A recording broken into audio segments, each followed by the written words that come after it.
il y a quelque chose de presque étrange dans Equalizer 3. Sur le papier, on pourrait croire qu'on sait exactement ce qu'on va voir.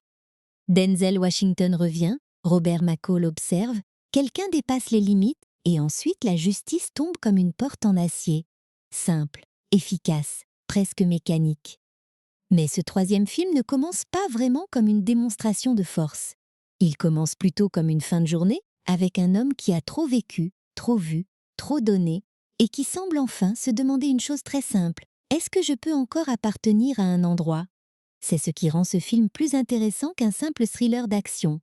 Bien sûr, il y a la violence sèche, les regards froids, cette façon très particulière qu'a Robert McCall de mesurer une pièce avant même que les autres aient compris qu'ils sont en danger. Mais ici, Antoine Fuqua déplace son personnage loin des rues américaines, loin du décor urbain qui avait marqué les deux premiers volets. McCall arrive en Italie, dans un paysage lumineux, presque trop beau pour lui. Et ce contraste change tout, parce que plus le décor est paisible, plus l'homme au centre de l'image paraît hanté. En France, le film sort sous le titre Equalizer 3 le 30 août 2023, 2 jours avant la sortie américaine. Ce détail peut sembler banal, mais il a son importance. Le public français découvre donc ce chapitre final avant une partie du public mondial, dans une période où les grandes franchises d'action cherchent souvent à se relancer avec plus de spectacles, plus de bruit, plus de vitesse. Equalizer 3 choisit une voie un peu différente. Il ralentit, il respire, il laisse son héros marcher dans des ruelles, boire un café, regarder des habitants vivre leur petite routine quotidienne. Et pendant un moment, on pourrait presque oublier que Robert McCall est un homme capable de transformer une simple pièce en piège mortel. Ce choix de rythme est audacieux, surtout pour un troisième volet. Beaucoup de suites pensent qu'il faut forcément agrandir les enjeux. Plus d'ennemis, plus d'explosions, plus de chaos. Ici, l'enjeu paraît presque intime. McCall ne sauve pas le monde. Il ne protège pas une capitale entière. Il protège une petite communauté, un lieu fragile, des gens ordinaires qui n'ont pas demandé à vivre sous la peur. Et c'est précisément là que le film trouve sa force, parce que Robert McCall n'est jamais plus dangereux que lorsqu'il décide qu'une injustice locale mérite toute son attention. Ce qui frappe dès le départ, c'est la manière dont Denzel Washington porte le poids du personnage. Il n'a pas besoin de grands discours, il n'a pas besoin d'expliquer sa douleur. Son corps le fait à sa place, sa manière de marcher, de s'asseoir, de tourner légèrement la tête avant de répondre, tout donne l'impression d'un homme qui contrôle chaque geste, parce qu'il sait ce qui peut arriver quand il perd ce contrôle. Ce n'est pas seulement du charisme, c'est une forme de retenue. Et cette retenue rend McCall plus inquiétant, mais aussi plus humain. Dans les 2 premiers films, Robert McCall était déjà présenté comme un homme de principe. Il ne cherche pas la violence par plaisir. Il intervient quand quelque chose lui semble moralement inacceptable. Mais Equalizer 3 ajoute une nuance plus crépusculaire. McCall n'est plus seulement l'homme qui protège les autres. Il devient l'homme qui doit accepter d'être, lui aussi, sauvé par les autres. C'est un changement discret mais fondamental. Quand il arrive blessé, vulnérable, dépendant de la bonté d'inconnus, le film inverse brièvement son rôle habituel. Le protecteur devient celui qu'on protège. Et là, quelque chose se met en place. La petite ville italienne dans laquelle il trouve refuge n'est pas seulement un décor pittoresque. Elle devient une sorte de miroir. Les habitants ont leurs habitudes, leurs commerces, leurs salutations, leurs repas, leurs petits conflits et leurs grandes peurs. Ce monde existe avant McCall. Il n'est pas là pour l'admirer comme une carte postale. Il arrive comme un intrus silencieux, puis il commence peu à peu à comprendre ce que cette communauté représente. Une paix simple, une vie normale, peut-être même la vie qu'il n'a jamais vraiment pu avoir. C'est pour ça que l'Italie fonctionne si bien dans ce film. Antoine Fuqua ne s'en sert pas seulement pour faire joli. Bien sûr, les ruelles, la lumière, la mer, les escaliers, les places de village donnent une beauté immédiate à l'image. Mais cette beauté sert aussi à renforcer la tension morale. Quand la menace criminelle commence à peser sur les habitants, on ne regarde pas seulement des personnages secondaires en danger. On regarde un lieu entier se faire étouffer. Et McCall, qui pensait peut-être pouvoir rester en retrait, comprend très vite que le mal ne respecte jamais les frontières qu'on aimerait lui imposer.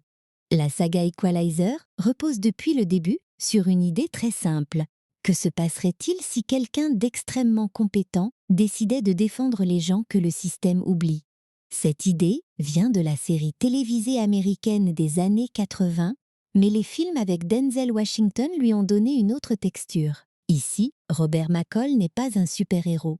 Il n'a pas de costume, pas de symbole, pas de grande déclaration publique. Il agit dans l'ombre, presque comme s'il voulait effacer son propre passage. Et pourtant, partout où il passe, les choses changent. Dans Equalizer 3, cette idée devient presque spirituelle. McCall ne cherche pas seulement à punir, il cherche une forme d'équilibre. Le titre lui-même, Equalizer, prend alors un sens très concret. Il remet les compteurs à zéro, il rétablit une balance que d'autres ont volontairement cassée. Quand des criminels utilisent la peur pour prendre le contrôle d'une ville, McCall devient l'homme qui retire cette peur du paysage. Pas proprement, pas doucement, mais avec une précision qui fait partie de l'identité de la franchise. Ce qui est intéressant, c'est que le film ne cache pas la brutalité de cette méthode. Il ne transforme pas Robert McCall en figure totalement rassurante. Il y a toujours quelque chose de troublant chez lui. On l'admire, oui, parce qu'il protège des innocents. Mais on sent aussi qu'il vit avec une part d'ombre immense. Il sait faire des choses terribles. Il les fait mieux que presque tout le monde. Et la grande question du film devient alors, est-ce qu'un homme qui a autant de violence en lui peut encore trouver la paix? Cette question donne au film son ton mélancolique. Equalizer 3 n'est pas seulement la suite d'une franchise d'action, c'est aussi le portrait d'un homme au bord de la retraite morale. Si on peut dire les choses comme ça, McCall ne cherche plus à prouver qu'il est capable. Il le sait déjà. Le public aussi. Ce qui compte maintenant, c'est de savoir ce qu'il va faire de cette capacité. Va-t-il continuer à vivre comme une arme que l'on sort quand le monde devient trop injuste? Ou peut-il enfin devenir un simple homme parmi les autres? La présence de Dakota Fanning ajoute aussi une couche particulière à ce chapitre. Pour beaucoup de spectateurs, la revoir face à Denzel Washington rappelle forcément Man on Fire, sorti en 2004. À l'époque, leur relation à l'écran avait marqué les esprits, avec une dynamique très émotionnelle entre protection, innocence et sacrifice. Dans Equalizer 3, les choses sont différentes, évidemment. Les années ont passé, les rôles ont changé, et Dakota Fanning incarne une agente liée à l'enquête qui se dessine autour des activités criminelles. Mais le simple fait de les réunir à nouveau crée une résonance. Le film n'a pas besoin d'insister lourdement dessus. Les spectateurs qui savent. Ce troisième volet arrive aussi à un moment particulier dans la carrière de Denzel Washington. L'acteur n'a plus rien à prouver depuis longtemps.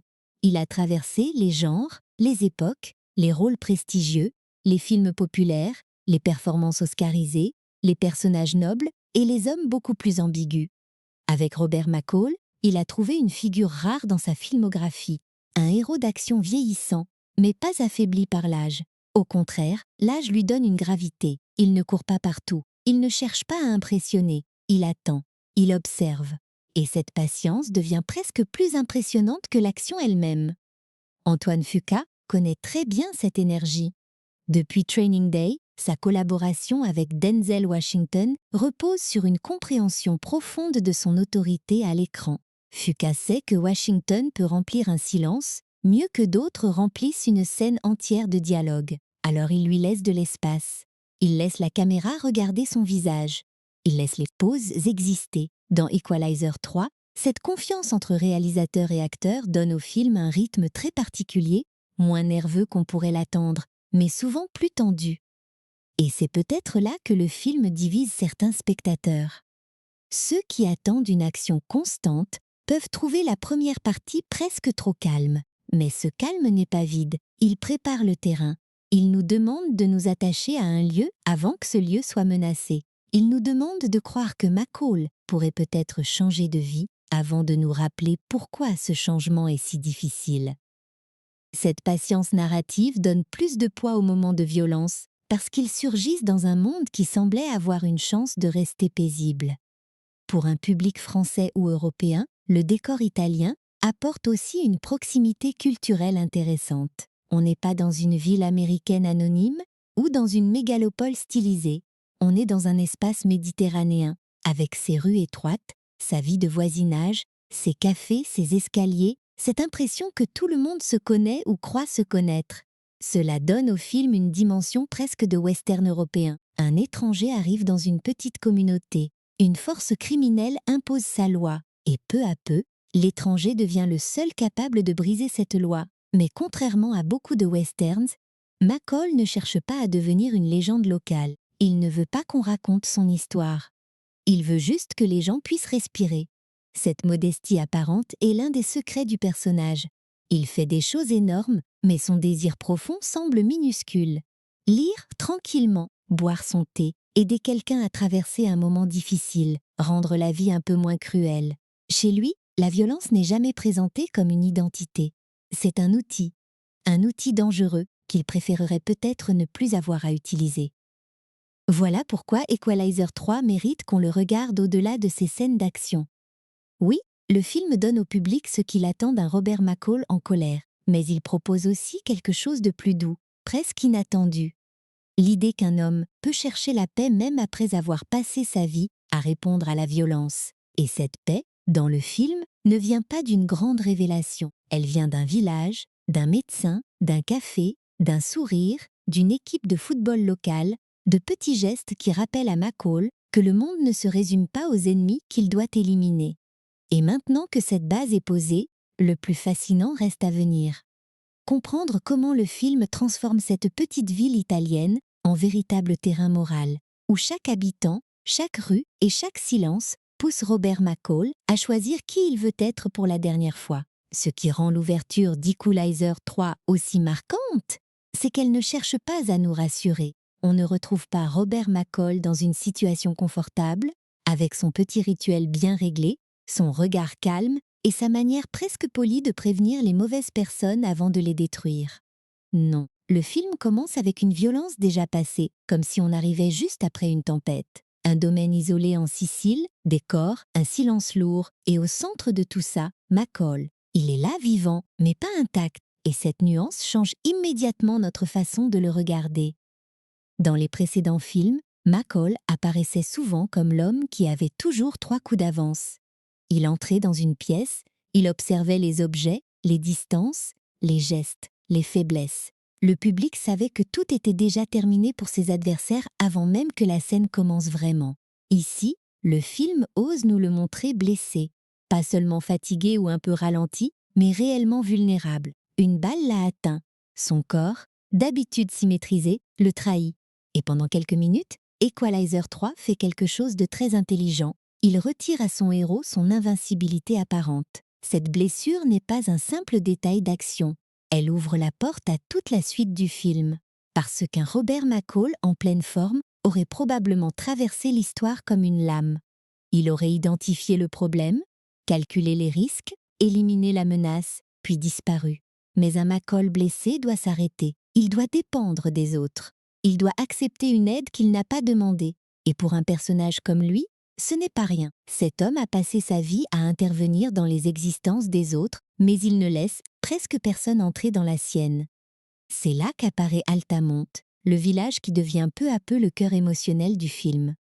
Dans la fiction, c'est une petite ville du sud de l'Italie, perchée dans un décor lumineux, avec ses ruelles serrées, ses escaliers, ses habitants qui se croisent chaque jour comme dans un rituel ancien. En réalité, plusieurs lieux italiens ont servi au tournage, notamment sur la côte amalfitaine et autour de Naples, mais le film rassemble ces paysages pour créer une sensation très précise, celle d'un refuge hors du temps, un endroit où Robert McCall pourrait peut-être arrêter de courir. Le docteur Enzo, interprété par Remo Girone, joue un rôle essentiel dans cette transition. Il ne traite pas McCall comme une machine de guerre, il le traite comme un homme blessé, et cette simplicité est importante. Enzo ne sait pas tout, ou du moins il ne dit pas tout ce qu'il comprend. Il voit bien que cet étranger porte quelque chose de dangereux avec lui. Mais au lieu de le dénoncer ou de le repousser, il choisit de le soigner. Ce geste de confiance crée une dette silencieuse, pas une dette officielle, pas quelque chose qu'on signe sur un papier, une dette humaine. À partir de là, le film ralentit volontairement, et c'est probablement l'un de ses choix les plus forts. On voit McCall récupérer, marcher avec difficulté, apprendre les habitudes du village. Il observe les commerçants, les passants, les enfants, les policiers locaux, les conversations du matin. Il ne devient pas immédiatement un héros protecteur. Il commence d'abord par regarder. Chez lui, regarder, ce n'est jamais passif. C'est sa manière de comprendre le monde. Il lit les gens comme d'autres lisent un journal. Mais cette fois, son regard ne sert pas seulement à préparer un combat. Il sert aussi à s'attacher. Il y a quelque chose de presque touchant dans cette partie du film. Robert McCall découvre des plaisirs minuscules, des choses qui semblent banales pour tout le monde, mais qui pour lui ressemblent à un luxe. Boire un café, saluer quelqu'un, s'asseoir dehors sans surveiller chaque issue avec une tension militaire, recevoir un sourire sans soupçonner immédiatement un piège. Ces moments n'ont rien de spectaculaire, et pourtant, ils donnent au film une vraie respiration, parce qu'on comprend que pour McCall, la paix n'est pas une grande idée abstraite.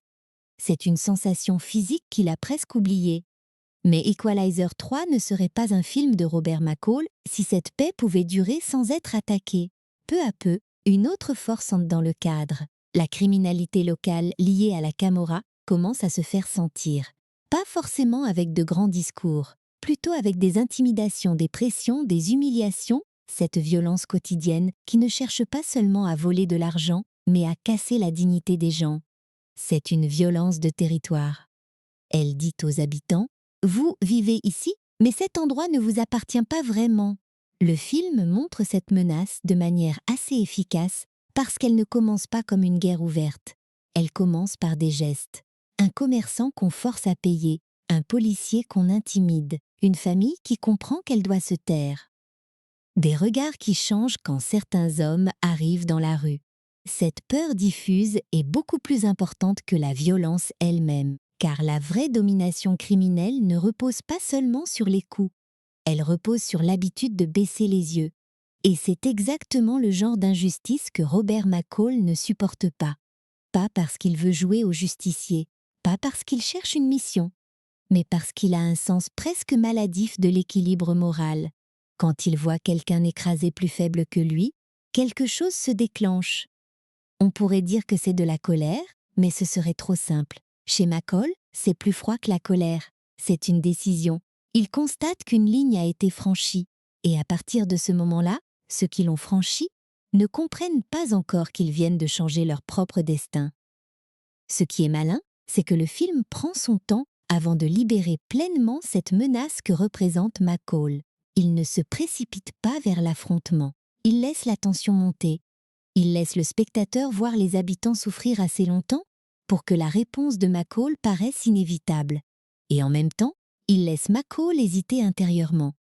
Car intervenir, pour lui, signifie redevenir ce qu'il essayait peut-être de quitter. S'il protège le village, il revient dans la violence. S'il reste en retrait, il trahit les gens qui lui ont donné une chance de respirer. Ce dilemme est au centre du film. Robert McCall ne se demande pas s'il est capable de vaincre ces hommes. La réponse est évidente. Il se demande plutôt ce que cette victoire coûtera à son âme. C'est là que le personnage devient plus riche qu'un simple héros d'action. Beaucoup de films du genre présentent la violence comme une solution spectaculaire et presque joyeuse. Equalizer 3, lui, garde une tonalité plus sombre. Quand McCall agit, il y a de la satisfaction, bien sûr, parce qu'on voit des brutes recevoir ce qu'elles ont semé. Mais il y a aussi une gêne, une conscience que cette justice-là passe par quelque chose de brutal. La petite ville italienne devient alors une sorte de test moral. Chaque coin de rue rappelle à McCall ce qu'il pourrait avoir. Une place dans une communauté, des visages familiers, un quotidien. Peut-être même une forme de famille, pas au sens traditionnel, mais au sens humain. Des gens qui remarquent votre absence, qui vous saluent, qui savent comment vous prenez votre café. Pour un homme aussi solitaire, c'est immense. Et c'est justement parce que ce monde devient précieux à ses yeux qu'il devient impossible pour lui de le laisser se faire dévorer. Il faut aussi parler du contraste entre le calme du village et la violence des criminels. Visuellement, le film oppose souvent la douceur des lieux à l'agressivité des hommes qui veulent les contrôler. Les escaliers, les façades, la mer au loin, tout semble inviter à la lenteur. Puis une menace arrive, et soudain le même décor paraît fragile. C'est un procédé simple, mais très efficace. Le spectateur comprend que la beauté n'est pas une protection. Un endroit peut être magnifique et quand même être gangrené par la peur. Dans cette logique, Vincent Quaranta, interprété par Andreas Carduzio, devient moins un simple méchant qu'un symbole. Il représente une violence organisée, arrogante, sûre d'elle, qui croit que tout peut s'acheter ou se terroriser. Son frère Marco, joué par Andrea Dodero, incarne une brutalité plus immédiate, plus impulsive, plus visible. Ensemble, ils forment deux visages d'un même système, celui qui donne les ordres et celui qui écrase les gens dans la rue. Face à eux, McCall n'a pas d'armée, pas de badge officiel, pas de mandat. Il a seulement sa patience, son intelligence et cette capacité terrifiante à transformer la peur des autres en peur pour les coupables. Mais le film ne fait pas de McCall un sauveur venu d'en haut. C'est important.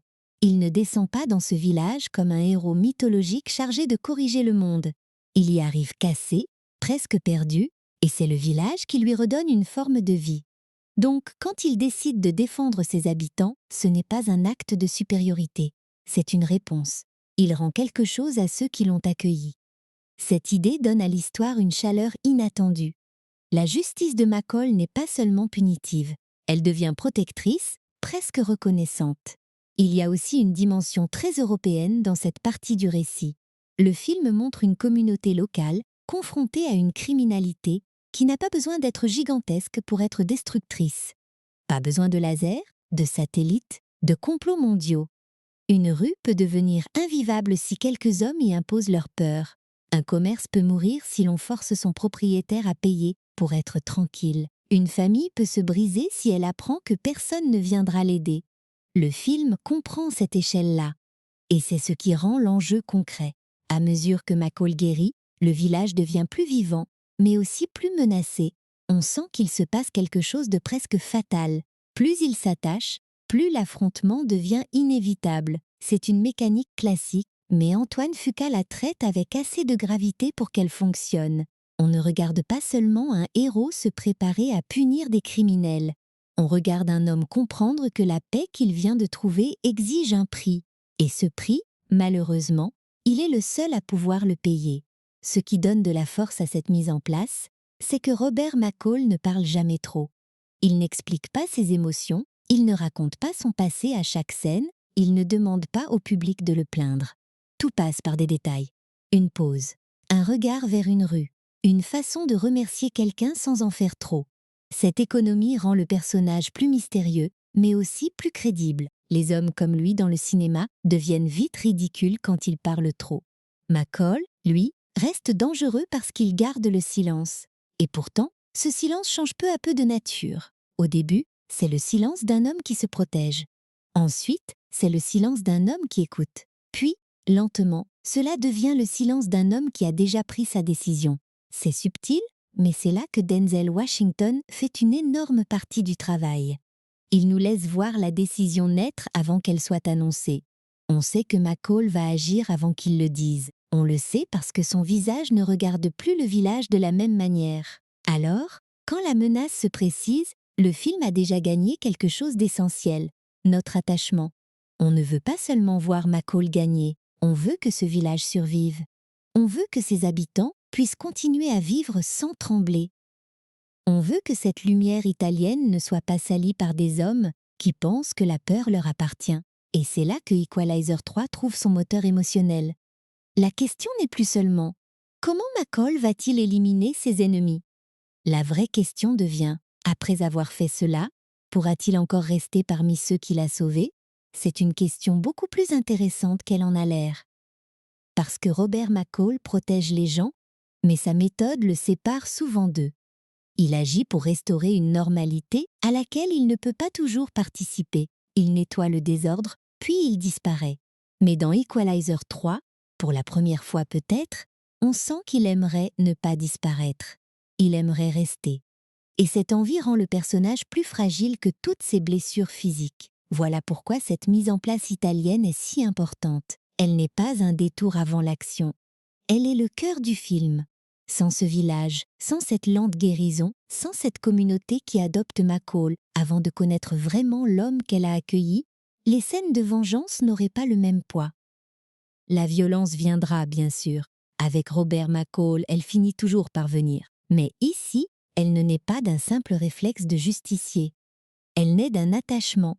Et c'est cela qui rend ce troisième chapitre plus intime, plus mélancolique et peut-être plus définitif que les deux précédents. La suite va donc nous amener vers les visages qui donnent toute sa puissance à cette histoire. Denzel Washington, évidemment, mais aussi Dakota Fanning, David Denman, Eugenio Mastrandrea, Sonia Benamar, Remo Girone, et cette distribution qui transforme un thriller d'action en récit de communauté, de confiance et de menaces partagées.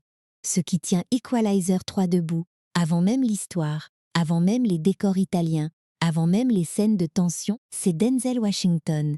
C'est presque impossible de parler de ce film sans revenir à lui, parce que Robert McCall n'existe pas seulement par ce qu'il fait, il existe par la façon dont il occupe l'espace. Un autre acteur aurait peut-être joué le personnage comme un justicier classique, dur, froid, toujours prêt à frapper. Washington, lui, fait quelque chose de plus subtil. Il donne à McCall une fatigue élégante, une menace silencieuse et surtout une tristesse qui ne demande jamais la pitié. Dans ce troisième film, son jeu paraît encore plus épuré que dans les deux précédents. Il ne cherche pas à ajouter des effets, il enlève. Moins de mots, moins de gestes, moins de démonstrations. Et paradoxalement, plus il retire, plus le personnage devient intense. Quand McCall parle doucement, on écoute. Quand il se tait, on regarde. Quand il sourit à peine, on se demande ce que ce sourire cache. C'est une performance construite sur la maîtrise, mais aussi sur une forme d'usure. Robert McCall n'est pas un homme qui découvre encore sa violence. Il la connaît trop bien. Et c'est justement ça qui le rend si troublant. Ce qui est fascinant avec Denzel Washington, c'est qu'il ne joue jamais McCall comme quelqu'un qui aime être puissant. Il le joue comme quelqu'un qui sait qu'il est dangereux et qui porte cette vérité comme un poids. Dans beaucoup de films d'action, la compétence du héros devient un spectacle jubilatoire. Ici, bien sûr, le public ressent cette satisfaction quand McCall reprend le contrôle d'une situation. Mais Washington ajoute toujours une petite note plus sombre. Son personnage ne jubile pas vraiment. Il accomplit, il règle, il termine, puis il revient au silence. Cette nuance change tout. Elle évite à Equalizer 3 de devenir simplement une succession de punitions spectaculaires. McCall n'est pas un homme qui cherche les problèmes pour se sentir vivant. Il voudrait presque qu'on le laisse tranquille. Il voudrait peut-être croire que le monde peut fonctionner sans qu'il intervienne.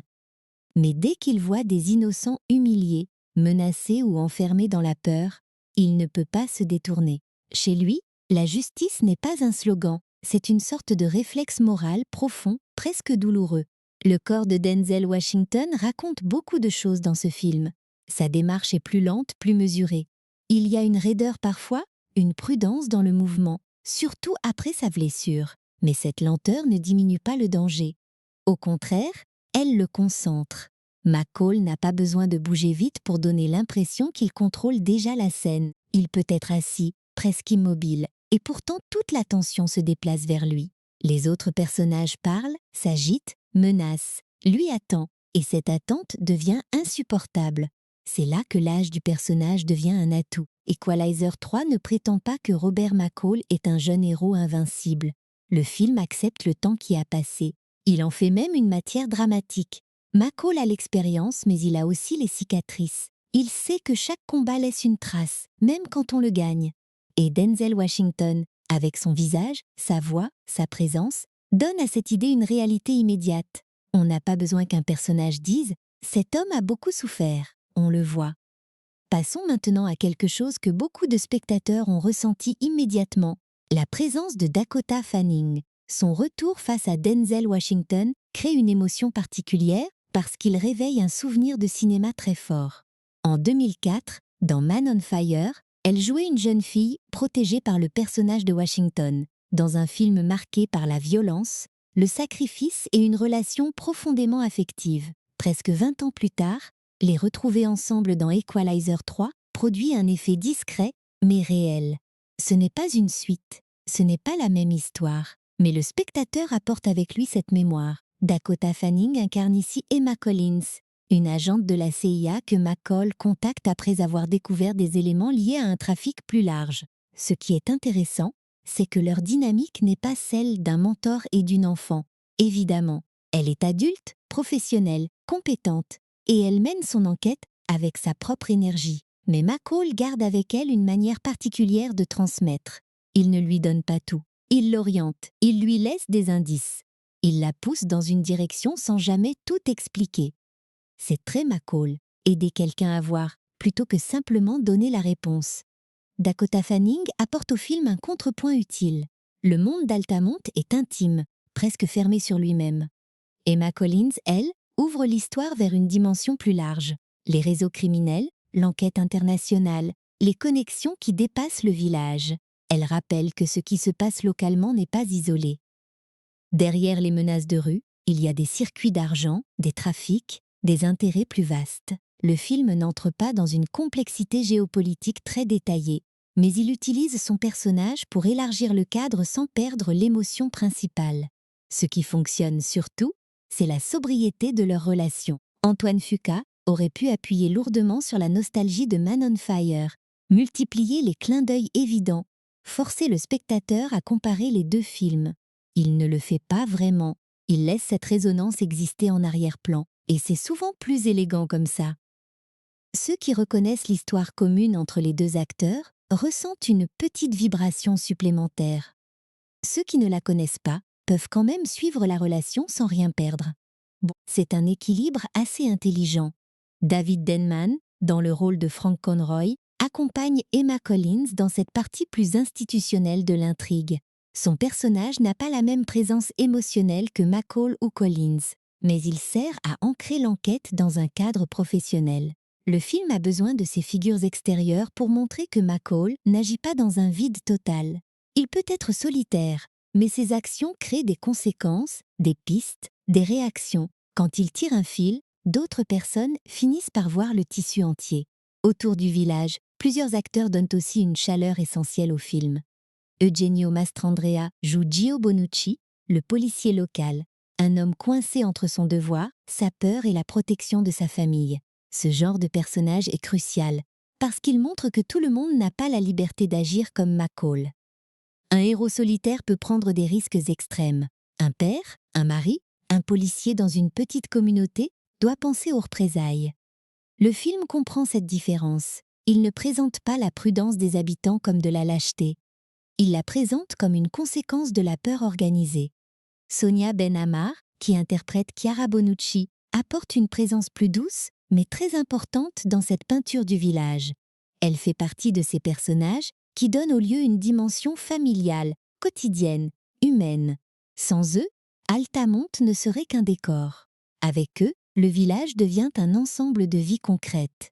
Quand la menace criminelle approche, on ne se dit pas seulement que des figurants sont en danger. On sent que des relations, des foyers, des habitudes, des enfants, des repas, des lendemains sont en jeu. Remo Girone, dans le rôle du docteur Enzo Arisio, est peut-être l'un des visages les plus touchants du film. Sa présence a quelque chose de calme, de digne, presque paternel. Il ne cherche pas à dominer les scènes, il les apaise. Face à McCall, il représente une forme d'humanité simple, sans grand discours. Il soigne, il accueille, il observe. Et il offre à Robert McCall quelque chose que celui-ci reçoit rarement, une aide sans condition immédiate. Enzo ne lui demande pas qui il est vraiment avant de le traiter comme un être humain. Cette bonté simple pèse énormément dans la trajectoire du héros. Face à cette communauté, les antagonistes doivent être suffisamment menaçants pour justifier la réponse de McCall. Andreas Carduzio, dans le rôle de Vincent Quaranta, joue une menace plus froide, plus structurée, celle d'un criminel qui voit les gens comme des obstacles ou des possessions. Andrea Dodero, en Marco Quaranta, incarne quelque chose de plus nerveux, plus agressif, plus imprudent. Ensemble, ils construisent une opposition claire. D'un côté, une communauté qui veut vivre. De l'autre, des hommes qui ne savent exister qu'en imposant leur volonté. Ce type de méchant peut sembler simple, mais dans Equalizer 3, cette simplicité sert le propos. Le film ne cherche pas à nous faire comprendre longuement les criminels. Il ne nous demande pas de les trouver fascinants. Il les utilise comme une force de corruption, une pression qui s'abat sur un lieu fragile. Et face à eux, McCall devient une autre force, plus discrète mais beaucoup plus implacable. Ce n'est pas un duel psychologique très complexe, c'est presque une collision entre deux façons d'habiter le monde, ceux qui protègent et ceux qui prennent. Ce qui distingue vraiment le casting, c'est donc cette opposition entre l'intime et le menaçant. Les habitants d'Altamont n'ont pas besoin de scènes énormes pour exister. Ils existent par des détails. Une manière de parler à McCall, une inquiétude dans un regard, une tentative de continuer à vivre normalement malgré la peur. Ces petites touches donnent au film une émotion que l'action seule ne pourrait pas produire, parce que McCall ne protège jamais une idée abstraite. Il protège des visages. Et Denzel Washington, au centre, reçoit tout cela. Il ne joue pas seulement en solitaire, il absorbe les autres présences. On voit McCall changer parce qu'il est entouré de ces gens. Le docteur lui offre la guérison, les habitants lui offrent l'habitude. Emma Collins lui offre un lien avec le monde extérieur et peut-être une forme de continuité morale. Les criminels, eux, lui offrent la preuve que sa violence a encore une utilité. Tout le drame du personnage est là. Les meilleurs moments de sa vie lui donnent envie de déposer les armes, mais les pires réalités du monde l'obligent à les reprendre. Ce qui rend cette performance si forte, c'est qu'elle ne cherche jamais à rendre McCall entièrement confortable. Même quand il sourit, il reste une part d'ombre. Même quand il aide, on sait qu'il pourrait faire peur. Même quand il semble enfin trouver un endroit où respirer, on sent que son passé marche derrière lui. Denzel Washington garde toujours cette contradiction vivante.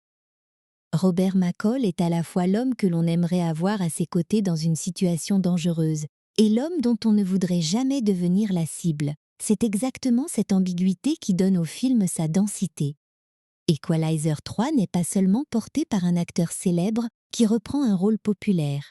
Il est porté par un acteur qui comprend que le silence peut raconter une vie entière. Et autour de lui, chaque membre de la distribution sert à éclairer une facette différente de cette vie. La solitude, la dette, la transmission, la peur, la gratitude, la colère, le désir de repos. Tout cela se joue dans un thriller d'action, oui, mais avec une gravité presque élégiaque. Et maintenant que les visages sont en place, il faut regarder comment Antoine Fuqua organise tout cela derrière la caméra. La violence, la lumière italienne, les silences, les cadres, le rythme très particulier du film, et cette façon de transformer Robert McCall en présence presque fantomatique au milieu d'un village baigné de soleil. Ce qui distingue Antoine Fuqua dans Equalizer 3, ce n'est pas seulement sa manière de filmer l'action, c'est sa manière de filmer l'attente avant l'action. Beaucoup de réalisateurs auraient transformé ce troisième chapitre en machine continue, avec des poursuites, des fusillades, des explosions, des scènes qui ne laissent jamais respirer. Fuqua, lui, fait presque l'inverse. Il installe une lenteur, il laisse les regards durer, il laisse les rues se vider, il laisse Robert McCall marcher, observer, s'asseoir, écouter. Et quand la violence arrive, elle paraît plus brutale justement parce qu'elle surgit dans un monde qui avait retrouvé le calme. Cette approche correspond parfaitement au personnage. Robert McCall n'est pas un héros nerveux.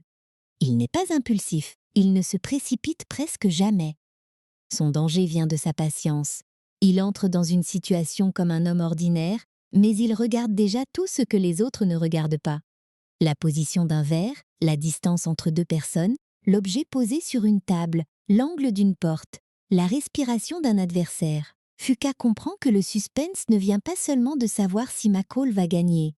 On sait souvent qu'il va gagner. Le vrai suspense vient de savoir quand il va décider que la conversation est terminée. Dans Equalizer 3, la mise en scène utilise énormément ce principe. Les scènes de confrontation commencent souvent de façon presque banale. Des hommes parlent trop fort, prennent trop de place, se croient intouchables. McCall reste calme, il prévient parfois, il laisse une chance. Et ce délai crée une tension très particulière, parce que le spectateur connaît le personnage mieux que ses ennemis. Nous savons ce qu'ils ignorent. Nous savons que ce silence n'est pas une faiblesse. Nous savons que cette politesse peut être le dernier moment confortable de leur vie. C'est presque cruel, mais cinématographiquement, c'est redoutable. La violence chez Fuqua n'est pas filmée comme un ballet élégant. Elle est sèche, rapide, parfois choquante. Dans cette franchise, les combats ne ressemblent pas à des chorégraphies où chacun attend son tour. McCall vise les points faibles. Il utilise l'espace. Il transforme les objets du quotidien en armes. Il ne cherche pas à gagner avec style. Il cherche à finir. Et cette absence de spectacle gratuit donne aux scènes une brutalité presque clinique. On n'est pas dans une violence joyeuse. On est dans une violence fonctionnelle. Ce choix peut déranger, et c'est normal. Equalizer 3 ne cache pas que Robert McCall est capable d'une férocité extrême. Le film sait que le public vient aussi pour cette promesse, voir les oppresseurs perdre leur sentiment d'impunité. Mais Fuqua évite, la plupart du temps, de rendre cette violence totalement légère. Il y a une gravité dans la manière dont McCall agit. Il ne plaisante pas, il ne triomphe pas. Il ne transforme pas ses scènes d'action en moments de fête. Sa violence ressemble plutôt à une opération douloureuse, terrible, mais dans sa logique à lui, nécessaire. Ce qui rend la réalisation intéressante, c'est aussi le contraste visuel entre cette brutalité et les lieux filmés. L'Italie d'Equalizer 3 n'est pas une Italie de brochure touristique, même si elle est magnifique. Fuqua filme la lumière, les ruelles, les façades, les escaliers, la mer, mais il ne les filme pas seulement pour flatter l'œil. Il crée un décor qui semble porter une mémoire, une histoire, une vie collective. Quand McCall marche dans ces espaces, il paraît presque étranger à cette douceur. Son corps raconte la guerre, alors que le décor raconte la possibilité d'une paix. Ce contraste donne au film une atmosphère très particulière. À certains moments, on pourrait presque croire à un drame méditerranéen sur un homme qui reconstruit sa vie dans un village. Puis la menace revient, et le genre reprend ses droits. C'est là que Fuqua joue avec l'attente du public. Il sait que nous attendons l'explosion. Il sait que nous regardons chaque scène calme en nous demandant combien de temps elle va durer avant que quelqu'un fasse l'erreur de provoquer McCall. Cette attente devient une partie du plaisir du film. Le rythme repose donc sur une alternance assez nette. Contemplation, intimidation, rupture. On contemple un lieu, on sent une menace s'y infiltrer, puis McCall répond. Cette structure pourrait devenir répétitive si elle était mal dosée. Mais Fuqua la module avec les personnages et l'espace. Une intimidation dans une rue ne produit pas le même effet qu'une menace dans un cadre familial. Une conversation calme avec McCall peut être plus tendue qu'une scène bruyante, parce que chaque mot semble peser. Le film ne va pas toujours vite, mais il garde une pression constante. Il y a un aspect de ce film qu'on n'aborde presque jamais assez, sa manière de filmer le corps vieillissant du héros. Fuqua ne cache pas que McCall n'est plus au début de son parcours. Il ne le met pas dans une succession de cascades impossibles pour faire semblant. Il adapte la mise en scène à son efficacité. McCall bouge peu, mais il bouge au bon moment. Il économise ses gestes. Il anticipe. Cette économie est cohérente avec l'âge du personnage, mais elle renforce aussi sa dimension presque mythologique. Il n'a pas besoin de frapper 10 fois. Une seule décision bien placée suffit. C'est là que la collaboration entre Fuqua et Denzel Washington devient essentielle. Un réalisateur qui connaît moins bien son acteur aurait pu compenser par du montage rapide ou une caméra agitée. Fuqua fait confiance à la présence de Washington. Il sait que le simple fait de cadrer son visage peut suffire à créer de l'intensité. Il sait aussi que Washington peut passer d'une douceur presque paternelle à une froideur inquiétante en quelques secondes. Cette bascule est l'un des moteurs du film. La caméra n'a pas besoin de crier. Le visage de l'acteur fait déjà monter le danger. La lumière joue aussi un rôle important. Dans les scènes de village, elle peut être chaude, naturelle, presque apaisante. Elle donne envie de rester. Elle nous fait comprendre pourquoi McCall pourrait s'attacher à cet endroit. Mais dans les moments de menace, cette même lumière peut devenir trompeuse. Le soleil ne protège personne. La beauté ne bloque pas la corruption. Et c'est ce qui rend certains plans si efficaces. On voit un lieu superbe, mais on sent qu'une violence invisible l'a déjà contaminé. Fuqua utilise également les espaces étroits avec beaucoup d'efficacité. Les ruelles, les escaliers, les intérieurs, les passages serrés deviennent des lieux de tension. Dans une grande rue ouverte, la menace peut se disperser. Dans un espace étroit, chaque mouvement compte. Pour McCall, ces endroits sont presque des tableaux tactiques. Pour les criminels, ce sont souvent des pièges qu'ils ne reconnaissent pas. Le spectateur voit alors le décor changer de fonction. Une rue où l'on discutait tranquillement devient soudain un couloir de danger. Le montage participe à cette sensation. Equalizer 3 ne cherche pas à rendre chaque action confuse. Dans les moments clés, on comprend ce qui se passe, parfois même trop bien. La brutalité vient de cette clarté. Quand un geste a une conséquence, Fuqua veut qu'on la ressente. Il ne noie pas tout dans une avalanche d'images. Il garde un certain sens de la lisibilité. Et dans un cinéma d'action moderne souvent très découpé, très tremblé, très saturé, Cette lisibilité donne au film une force assez old school, dans le bon sens du terme. Mais ce qui m'intéresse le plus, c'est la manière dont Fuqua filme McCall comme une présence presque fantomatique. Il est là, dans le village, mais il semble toujours appartenir à un autre monde. Il participe un peu, sourit parfois, échange quelques mots, mais une partie de lui reste ailleurs. La mise en scène respecte cette distance. Elle ne le rend jamais totalement domestique. Même quand il semble apaisé, il y a dans les cadres une tension, comme si la violence pouvait revenir à tout moment par la porte de derrière. Cette idée rejoint le thème central du film. Peut-on vraiment quitter ce que l'on a été? Fuqua ne répond pas par de grands monologues. Il répond par la mise en scène. Il montre McCall dans des lieux de paix, mais il le cadre souvent comme un homme prêt à réagir. Il le place au milieu d'une communauté, mais avec un léger écart. Il lui donne des moments de calme, puis il laisse la menace tester ce calme. Tout cela raconte la difficulté de la rédemption, mieux que beaucoup de dialogues. La musique et le son renforcent aussi cette atmosphère. Le film sait utiliser le silence. Dans une scène d'action classique, le son peut devenir énorme, constant, presque envahissant. Ici, certains moments sont plus inquiétants parce qu'ils se resserrent. Un bruit de pas, une respiration, un objet déplacé, une rue soudain trop calme. Ces détails sonores participent à l'attention de McCall. On a parfois l'impression d'écouter le monde comme lui l'écoute. En cherchant l'anomalie, le signe que quelque chose ne va pas. Derrière les décors, il se passait aussi quelque chose d'inhabituel pour la franchise. Le déplacement en Italie donne au film une identité visuelle très différente des deux premiers. Les précédents volets étaient plus liés à une ambiance américaine, urbaine, nocturne, avec une sensation de solitude dans des espaces modernes. Ici, la pierre, les escaliers, les petites places et la mer donnent une texture presque ancienne. Cela fait de McCall un homme moderne perdu dans un décor chargé d'histoire. Et ce contraste enrichit la sensation de fin de parcours. On peut même voir dans la mise en scène une forme de western. Pas le western américain classique avec le désert et les chevaux, bien sûr, mais un western moral. Un étranger arrive dans une ville. Des hommes violents imposent leurs lois. Les habitants vivent dans la peur.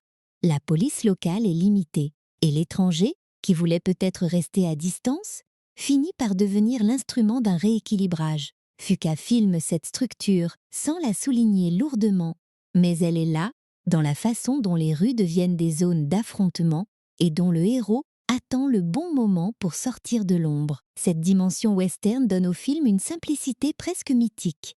Le bien et le mal ne sont pas compliqués dans l'intrigue immédiate. Ce qui est compliqué, c'est le héros. C'est lui, le vrai mystère. Les criminels veulent dominer, les habitants veulent vivre. Et McCall se tient entre les deux avec une question intime. Combien de fois peut-on redevenir violent pour défendre la paix avant de perdre le droit d'y croire? La réalisation de Fuqua donne à cette question une forme concrète, scène après scène. Il faut reconnaître aussi que le film assume son statut de troisième chapitre. Il n'essaie pas de réinventer entièrement la franchise. Il sait ce que le public vient chercher. Mais il change le parfum, la lumière, la cadence, le décor émotionnel. Au lieu d'un McCall en mouvement permanent, on a un McCall qui s'arrête. Au lieu d'une ville américaine pleine d'anonymes, on a une communauté identifiable. Au lieu d'une mission parmi d'autres, on a l'impression d'une dernière décision personnelle. Et cette direction donne au film un sentiment de clôture. Ce n'est pas parfait, bien sûr. Certains spectateurs peuvent trouver que les antagonistes manquent de profondeur, ou que le scénario reste très direct. Mais la mise en scène compense en donnant une vraie atmosphère, une vraie densité à l'espace, une vraie gravité au personnage principal. Equalizer 3 n'est pas un labyrinthe narratif, c'est une ligne droite. Mais Fuqua filme cette ligne droite comme le chemin d'un homme qui avance lentement vers ce qu'il espère être sa dernière guerre. Et quand on regarde le film sous cet angle, sa réalisation devient plus riche qu'elle n'en a l'air. Les silences ne sont pas du vide. La lenteur n'est pas de la faiblesse. La beauté italienne n'est pas de la décoration. Tout sert à poser la même question. Que vaut la paix si personne n'est prêt à la défendre? Et dans le monde de Robert McCall, cette défense passe par un homme qui aimerait peut-être ne plus être nécessaire, mais qui comprend, une fois encore, qu'il l'est. La prochaine étape, c'est de regarder cette Italie non plus seulement comme un décor de cinéma, mais comme un véritable personnage. Les lieux de tournage, L'atmosphère de la côte amalfitaine, Naples, Rome, les choix de production et la manière dont ces espaces donnent au film son identité si particulière. Ce qui donne à Equalizer 3 une identité immédiatement différente des deux premiers films, c'est l'Italie. Pas seulement comme décor, pas seulement comme carte postale, mais comme respiration profonde du récit. Dès que Robert McCall se retrouve dans ce village accroché à la roche, entouré de ruelles, d'escaliers, de lumière chaude et de silence méditerranéen, on sent que le film a changé de peau. Les deux premiers Equalizer étaient très liés à une Amérique urbaine, avec ses rues, ses dîners, ses appartements, ses trains, ses coins ordinaires, où la violence pouvait apparaître soudainement. Ici, le monde semble plus ancien, plus lent, presque suspendu. Le village fictif d'Altamonte n'est pas un lieu réel tel quel, mais une création de cinéma construite à partir de plusieurs endroits italiens. Le tournage a notamment utilisé des lieux de la côte amalfitaine, avec Catrani, Ravello et Minori, mais aussi Naples et Rome. Cette combinaison donne au film un espace à la fois précis et légèrement rêvé. On reconnaît une Italie très concrète, avec ses pierres, ses places, ses façades, sa verticalité, mais le village fonctionne aussi comme une sorte de refuge symbolique. C'est moins une adresse exacte qu'un état d'esprit.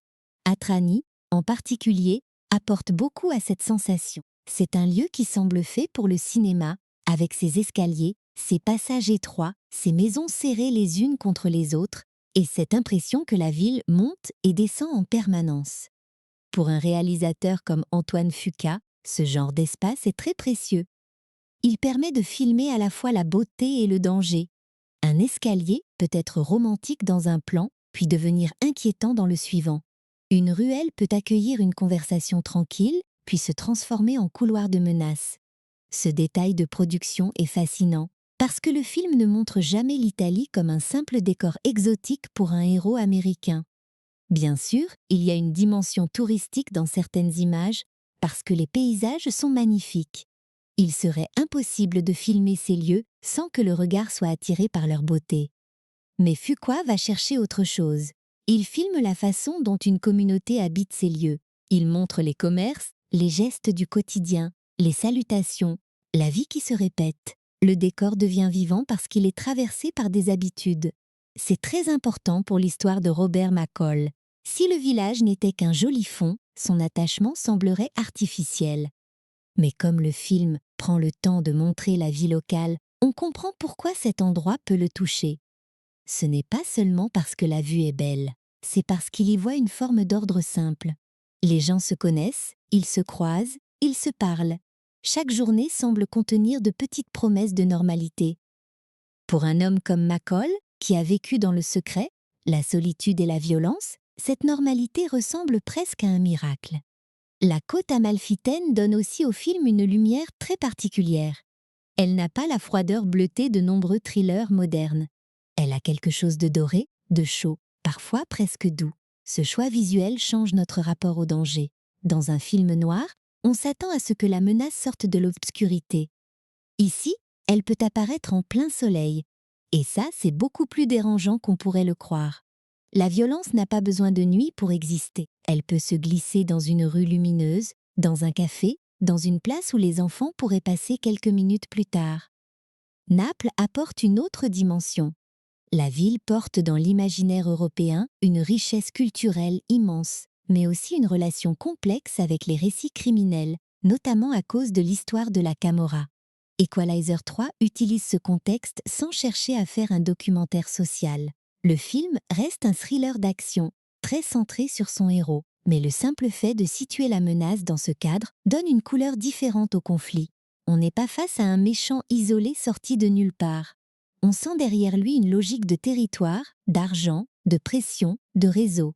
Rome, de son côté, sert davantage à élargir le cadre de production et à inscrire le film dans une Italie plus vaste. Mais ce qui reste dans la mémoire, ce sont surtout les lieux plus serrés, plus intimes. Les escaliers, les petites places, les rues où le son semble rebondir sur les murs. Ces espaces donnent aux scènes une texture presque physique. On imagine la chaleur, la pierre sous les pieds, les voix qui résonnent, les portes qui s'ouvrent, les regards depuis les fenêtres. Le film a besoin de cette matière concrète pour que la communauté existe vraiment. Il faut aussi remarquer que ces lieux de tournage change la façon dont McCall se déplace. Dans un décor américain plus ouvert, il pouvait disparaître dans l'anonymat urbain. Ici, l'anonymat est plus difficile. Dans un village, tout se remarque. Un étranger blessé, silencieux, poli, avec une présence aussi particulière que la sienne, devient forcément un sujet d'attention. C'est presque paradoxal. L'Italie lui offre un refuge, mais un refuge où il est visible. On sait qu'il est là, on le reconnaît, on finit par l'intégrer. Cette visibilité rend son lien avec le village encore plus fort. McCall n'est pas seulement de passage dans un hôtel impersonnel. Il devient un visage parmi d'autres. Le serveur le connaît, le docteur le connaît, le policier le connaît. Les habitants croisent son regard. C'est une chose très simple, mais pour un personnage aussi solitaire, c'est énorme. Être reconnu sans être traqué, être attendu sans être utilisé, être salué sans qu'on veuille quelque chose de lui. Voilà le genre de paix que le film construit peu à peu. Mais cette paix est fragile, et les lieux eux-mêmes le montrent. Les ruelles étroites peuvent donner une impression de protection, comme si la ville se repliait autour de ses habitants, mais elles peuvent aussi devenir oppressantes. Quand les criminels arrivent, les mêmes espaces qui semblaient chaleureux deviennent presque étouffants. Il n'y a pas beaucoup d'endroits où fuir, les regards se baissent, les portes se ferment. La verticalité du village, si belle au départ, devient une sorte de piège. Le film joue beaucoup sur cette ambivalence. Ce n'est pas anodin. Ce choix artistique va changer tout le rapport du public à la violence. Quand une menace apparaît dans une grande ville, elle peut sembler absorbée par le chaos urbain. On se dit que la ville est déjà dure, déjà bruyante, déjà pleine de dangers. Mais quand la menace apparaît dans un village lumineux, au milieu d'un quotidien presque paisible, elle paraît plus injuste, plus invasive, elle salit quelque chose, et c'est exactement ce que McCall ressent. Il ne voit pas seulement des criminels, il voit une beauté qu'on profane. Le tournage en Italie apporte aussi une sensation de clôture à la saga. Il y a quelque chose de très fort dans le fait de déplacer Robert McCall, loin de son territoire habituel, pour ce 3e chapitre, comme si le personnage devait quitter son monde pour découvrir ce qu'il cherche vraiment. Dans les premiers films, il intervenait dans des vies brisées autour de lui. Ici, il tombe lui-même dans un lieu qui le répare. Le mouvement est inversé. Il n'arrive pas seulement pour sauver. Il arrive d'abord parce qu'il a besoin d'être sauvé. Cette idée donne au film une dimension presque de voyage intérieur. L'Italie n'est pas seulement un pays où l'action se déroule. C'est l'espace où McCall peut imaginer une autre version de lui-même. Une version qui n'a pas besoin de rester en alerte. Une version qui peut connaître les noms des gens, s'asseoir à une terrasse, suivre une équipe locale, accepter une conversation sans calculer la sortie la plus proche. Pour quelqu'un comme lui, ce ne sont pas de petites choses, ce sont des signes de renaissance. La production utilise donc les lieux non pas pour agrandir l'action, mais pour approfondir le personnage. C'est assez rare dans les franchises d'action contemporaines.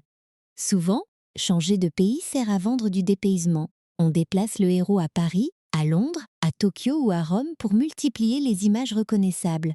Equalizer 3 fait quelque chose de plus intime. Il déplace McCall pour le ralentir. Il l'oblige à habiter un espace, à se laisser transformer par lui. Et ce ralentissement donne au film une âme plus mélancolique. On peut aussi voir dans les décors italiens une forme de mémoire. Les pierres, les églises, les places, les rues anciennes donnent l'impression que le village a survécu à beaucoup de choses avant l'arrivée de McCall. Ce n'est pas un lieu vide qui attend le héros, c'est un lieu avec une histoire. Même si le film ne nous la raconte pas en détail, cette sensation est importante.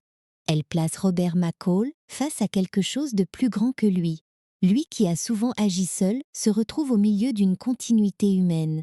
Et c'est peut-être pour cela que la menace criminelle paraît si vulgaire. Elle n'a pas la profondeur du lieu. Elle n'a pas sa patience. Elle n'a pas sa beauté. Elle vient imposer une logique immédiate. Prendre, faire peur, contrôler, gagner de l'argent. Face à cela, le village représente une autre forme de richesse, beaucoup plus fragile. Les liens, les habitudes, la confiance, la mémoire commune. McCall comprend instinctivement cette opposition. Il n'a pas besoin d'un discours sur la culture locale. Il voit ce qui mérite d'être protégé. Les scènes de vie quotidienne sont donc essentielles. Elles peuvent sembler petites, mais elles donnent au film son poids émotionnel. Un café servi avec attention, un habitant qui reconnaît McCall, Une conversation simple, un moment de repos, ce sont ces détails qui font exister la paix avant que le film la mette en danger. Sans eux, la violence de McCall serait seulement spectaculaire. Avec eux, elle devient une réaction à une perte possible. On comprend ce qui risque d'être détruit. Il y a aussi une belle ironie dans le fait que Robert McCall, homme du contrôle absolu, soit placé dans un environnement où il doit apprendre à recevoir. Il reçoit des soins, il reçoit de la nourriture, il reçoit de l'attention, il reçoit même une place, lentement, sans qu'on lui demande de tout expliquer. Le décor italien n'est pas seulement autour de lui, il agit sur lui. Il l'oblige à accepter que la protection ne va pas toujours dans un seul sens. Parfois, même le protecteur a besoin d'une communauté. À ce niveau-là, Equalizer 3 devient presque un film sur l'hospitalité. Pas au sens touristique, mais au sens humain. Que fait-on quand un étranger blessé arrive chez nous? Est-ce qu'on le regarde avec méfiance? Est-ce qu'on l'aide? Est-ce qu'on lui laisse une chance d'être autre chose que son passé? Le docteur Enzo, les habitants, la routine du village répondent à leur manière. Ils ne sauvent pas McCall avec des armes. Ils le sauvent avec une normalité offerte sans grand spectacle. Et c'est précisément cette normalité qui va pousser McCall à agir quand elle sera menacée. Les lieux de tournage, la lumière, les ruelles, les places, tout ce travail d'atmosphère prépare la violence finale en lui donnant un sens. Le spectateur ne regarde plus seulement un décor italien. Il regarde un lieu où Robert McCall aurait pu finir sa route autrement. C'est ce qui rend l'enjeu si poignant. Ce village n'est pas seulement à sauver. Il représente peut-être la dernière chance de McCall de croire à une vie paisible. Voilà pourquoi l'Italie est l'un des grands personnages du film. Elle enveloppe McCall, elle le ralentit, elle le soigne, puis elle l'oblige à choisir. Elle transforme un thriller d'action en récit de refuge menacé. Et quand on comprend cela, on voit mieux pourquoi Equalizer 3 ne pouvait pas simplement se dérouler n'importe où. Il fallait un endroit capable d'offrir à Robert McCall quelque chose qu'il n'avait presque jamais eu, une raison personnelle de rester. Et cette raison nous amène maintenant vers le cœur le plus profond du film, ses thèmes. Parce que derrière les coups, les règlements de compte et les scènes de tension, Equalizer 3 parle surtout de rédemption, de culpabilité, de justice, et de cette question très simple mais terrible. Comment vivre en paix quand on sait exactement de quoi on est capable? Ce qui rend Equalizer 3 plus mélancolique que ses scènes d'action ne le laisse croire, c'est que le film parle constamment d'un homme qui cherche à être pardonné sans vraiment oser le demander. Robert McCall ne dit presque jamais les choses de cette façon. Ce n'est pas son style. Il ne s'assoit pas face à quelqu'un pour raconter toute sa culpabilité. Il ne fait pas de grands aveux dramatiques. Il ne transforme pas son passé en longs discours. Mais chaque silence porte cette question. Après tout ce qu'il a fait, peut-il encore mériter une vie simple? C'est là que le thème de la rédemption devient central. McCall n'est pas présenté comme un homme innocent. Il a tué, il a manipulé, il a travaillé dans des zones morales très sombres.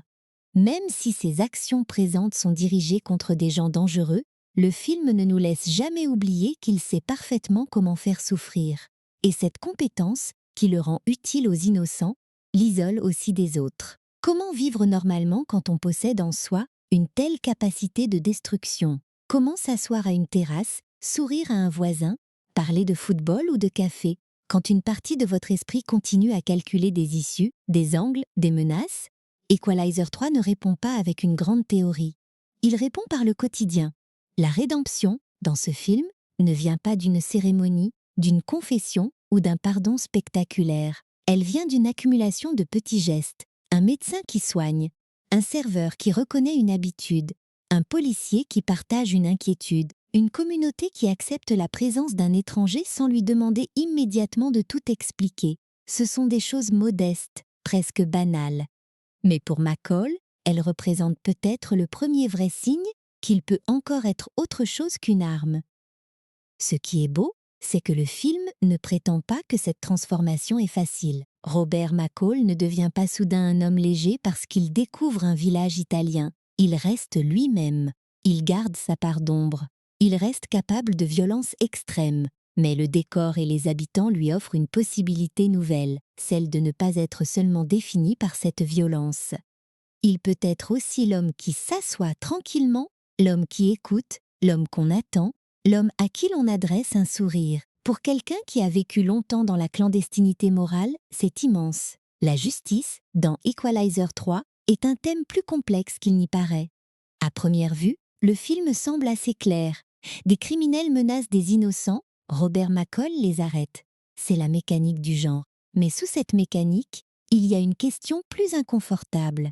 Quand les institutions sont trop faibles, trop lentes ou trop intimidées pour protéger les gens, que reste-t-il? Le film ne propose pas McCall comme modèle réaliste à suivre. Il ne dit pas que la justice personnelle est simple ou sans conséquences.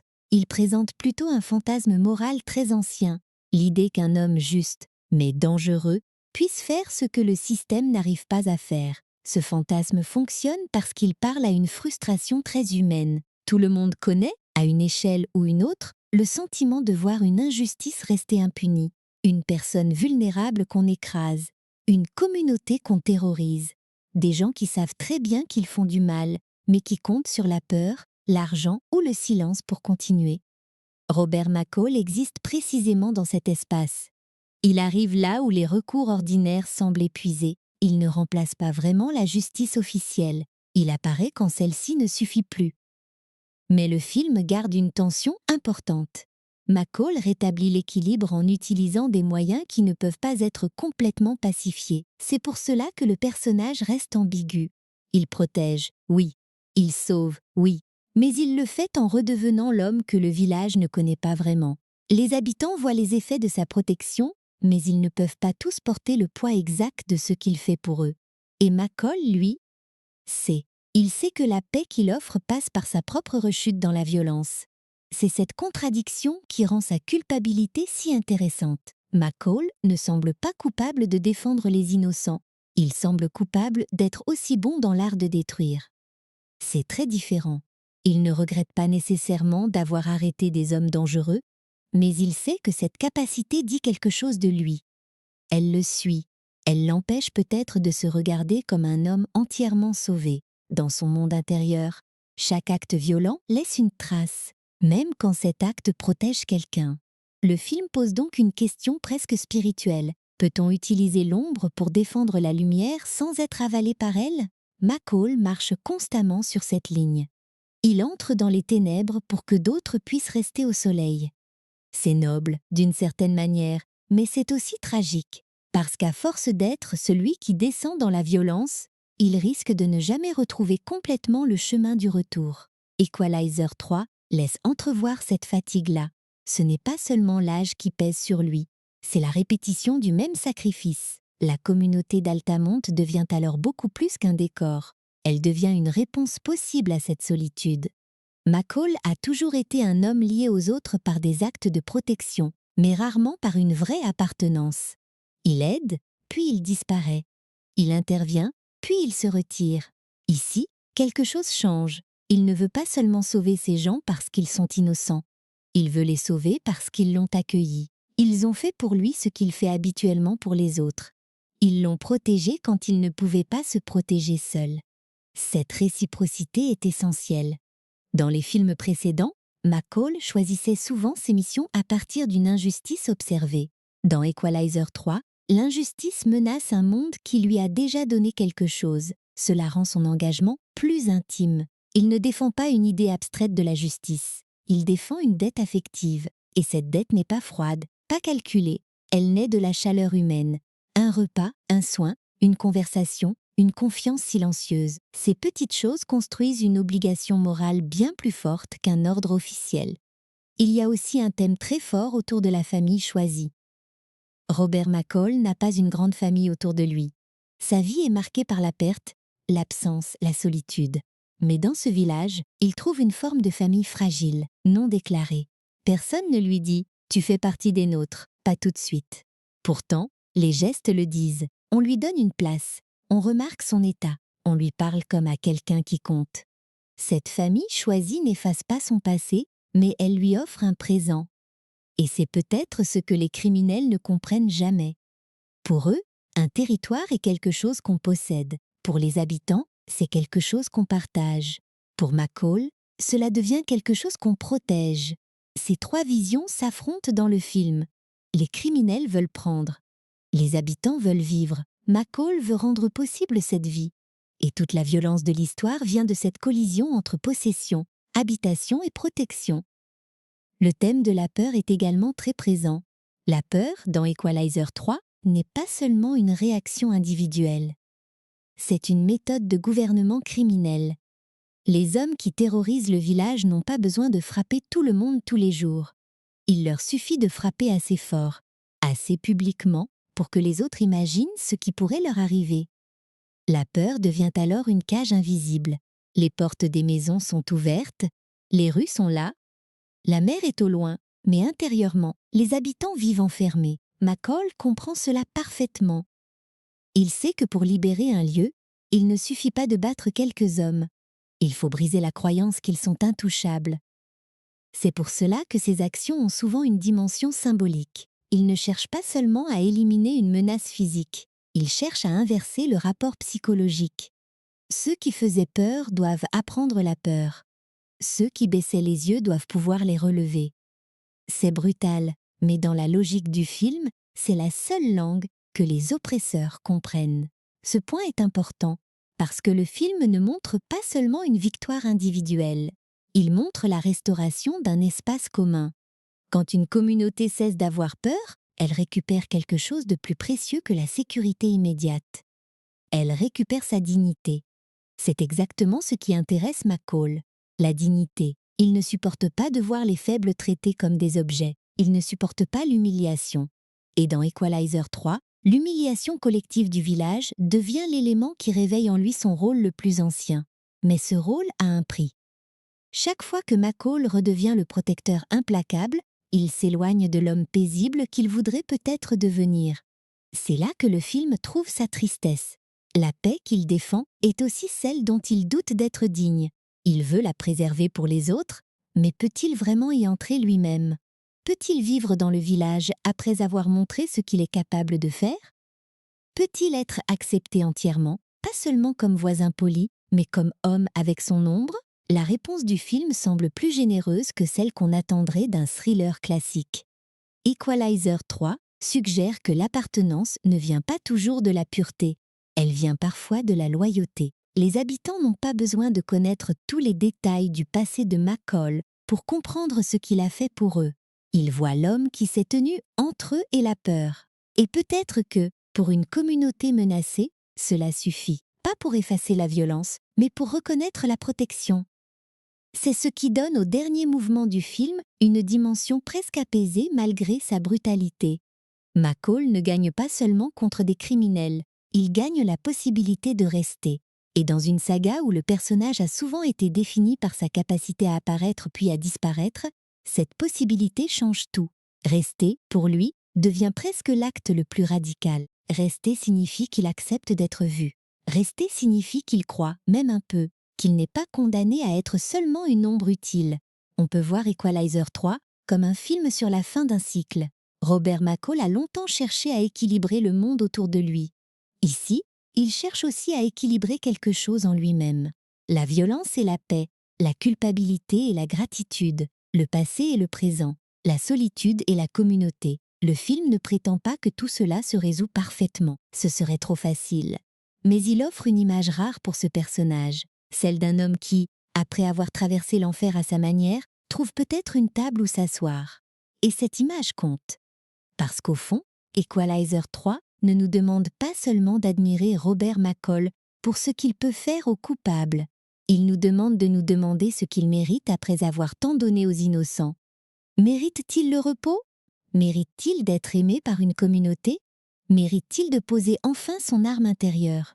Le film ne répond pas avec des mots. Il répond avec un village qui continue de vivre autour de lui. Et parfois, au cinéma, c'est la réponse la plus douce. Voilà pourquoi les thèmes du film donnent plus de poids à son action.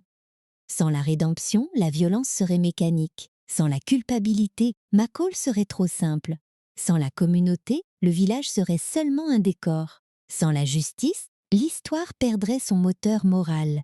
Equalizer 3 fonctionne parce que tous ces éléments se rejoignent dans un personnage qui ne sait peut-être pas encore comment se pardonner, mais qui sait exactement comment empêcher les autres d'être détruits. Maintenant, il reste une autre question essentielle.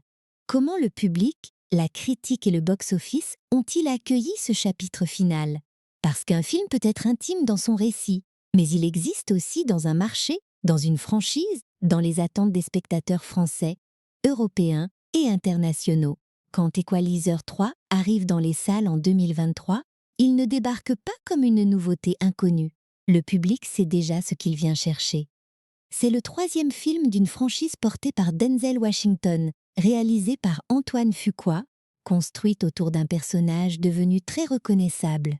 Robert McCall, l'homme calme qui regarde les injustices comme un problème à résoudre définitivement. Mais justement, cette familiarité crée une attente particulière. Un troisième volet doit donner au public ce qu'il aime déjà, tout en trouvant une raison d'exister autrement qu'en répétant la même formule.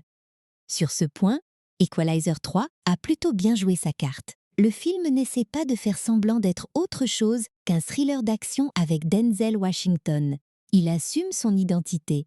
Il sait que les spectateurs viennent pour cette présence, cette tension, cette promesse de justice directe. Mais il change le décor, le rythme et l'émotion. En plaçant McCall en Italie, dans une communauté presque intime, le film propose une variation qui donne une vraie couleur de fin de parcours. Ce n'est pas seulement encore une mission, c'est une dernière halte, un dernier test, peut-être même une dernière chance. Commercialement, le film confirme la solidité de la saga.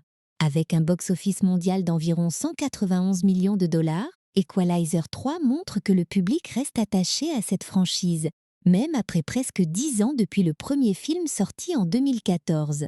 Ce chiffre n'est pas celui d'un gigantesque blockbuster de super-héros, bien sûr, mais ce n'est pas son terrain. Equalizer fonctionne sur une autre promesse. Un budget plus contenu, une star forte, un concept clair et un public adulte qui veut un thriller efficace, lisible, porté par un acteur charismatique plutôt que par une avalanche d'effets numériques. C'est important parce que, dans le paysage du cinéma populaire des années 2020, ce type de film occupe une place presque précieuse. Beaucoup de grandes productions misent sur des univers partagés, des suites infinies, des caméos, des mythologies compliquées. Equalizer 3, lui, reste assez direct. Un homme, une injustice, une communauté menacée, une réponse. Cette simplicité peut sembler classique, mais elle devient presque reposante pour une partie du public. On n'a pas besoin d'avoir vu 10 séries et 5 films annexes pour comprendre l'enjeu émotionnel. Il suffit de regarder McCall observer le monde. En France, le film attire environ 907 000 spectateurs en salle, ce qui montre une réception solide pour un thriller américain adulte sorti à la fin de l'été. Là encore, ce n'est pas un phénomène culturel massif, mais c'est un résultat respectable, surtout pour un troisième volet d'action classé, avec une interdiction au moins de 12 ans. Le public français connaît Denzel Washington depuis longtemps et son nom reste un argument très fort. Il fait partie de ces acteurs qui peuvent attirer des spectateurs même lorsque le concept du film est simple, parce que sa présence garantit une certaine qualité de jeu, une gravité, une élégance. La réception critique, elle, est plus nuancée. Equalizer 3 n'est pas le genre de film qui met tout le monde d'accord comme un grand drame d'auteur ou un classique instantané. Certains critiques apprécient son efficacité, son atmosphère italienne, la performance de Washington et cette impression de chapitre final plus posé. D'autres pointent un scénario assez prévisible, des antagonistes peu développés et une violence parfois très appuyée. Cette division est assez logique. La franchise Equalizer ne cherche pas à séduire exactement le même public qu'un thriller psychologique complexe. Elle repose sur une satisfaction morale directe, parfois brutale, mais cette satisfaction morale est précisément ce qui plaît à beaucoup de spectateurs. Il y a quelque chose de presque cathartique dans ces films. On voit des gens arrogants, cruels, persuadés qu'ils sont intouchables. Et l'on sait qu'ils vont finir par croiser quelqu'un qui ne joue pas selon leurs règles. Ce mécanisme existe depuis très longtemps dans le cinéma populaire. On le retrouve dans les westerns, les films de vigilante, certains polars, et même dans des récits plus anciens. Equalizer 3 s'inscrit dans cette tradition, avec un héros qui ne parle pas beaucoup, mais qui agit comme une réponse à l'impuissance collective. Ce qui distingue ce troisième film dans la réception du public, c'est sa tonalité plus apaisée, du moins en surface. Beaucoup de spectateurs ont remarqué que le film prend son temps. Il y a moins de mouvements constants, moins de multiplication d'intrigues secondaires, davantage de moments où McCall existe simplement dans le village. Pour certains, c'est une qualité. Pour d'autres, c'est une faiblesse. Tout dépend de ce que l'on attend. Si l'on cherche un pur film d'action sans pause, Equalizer 3 peut sembler un peu retenu. Si l'on cherche un dernier chapitre plus mélancolique, cette retenue devient justement son charme. La présence de Dakota Fanning a aussi été beaucoup commentée, pas seulement pour son rôle dans l'intrigue, mais pour le plaisir de la revoir face à Denzel Washington, presque 20 ans après Man on Fire. Cette réunion a créé une forme de nostalgie élégante. Le film n'en fait pas trop, mais le public cinéphile l'a immédiatement perçu.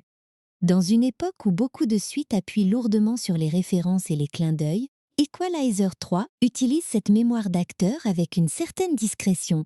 Et parfois, la discrétion touche plus fort que l'insistance. La franchise, dans son ensemble, a aussi une particularité rare dans la carrière de Denzel Washington. C'est sa première vraie série de films menée sur plusieurs épisodes autour du même personnage. Washington n'a jamais été un acteur de franchise au sens traditionnel du terme.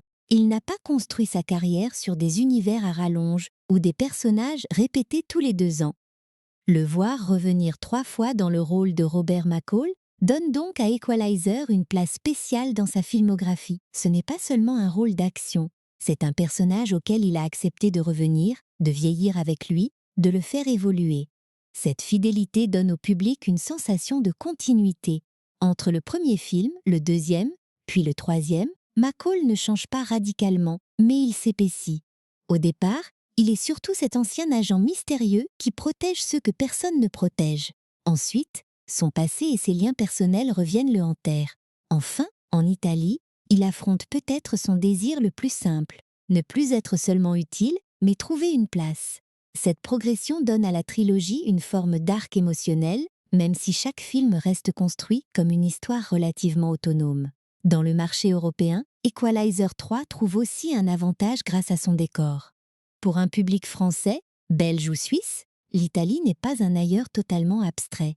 C'est une culture proche, un paysage méditerranéen familier, une destination réelle, un imaginaire partagé. Voir un thriller américain s'installer dans ces espaces crée une proximité différente. Les ruelles, les cafés, les places, les villages côtiers parlent à une sensibilité européenne. Même si le film reste très américain dans sa structure de justicier solitaire, son ambiance visuelle l'ancre dans un monde que les spectateurs européens peuvent ressentir de manière plus immédiate.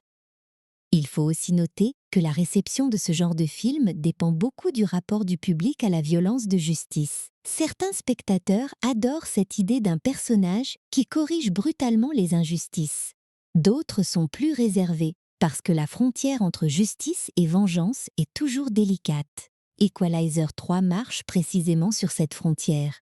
Il ne rend pas les ennemis très sympathiques, donc la réponse de McCall paraît moralement acceptable dans la logique du film. Mais la brutalité de certaines scènes rappelle que cette justice n'est pas douce. Elle est efficace, mais elle laisse une trace. C'est peut-être l'une des raisons pour lesquelles le film parle surtout à un public adulte. Il ne propose pas une aventure légère.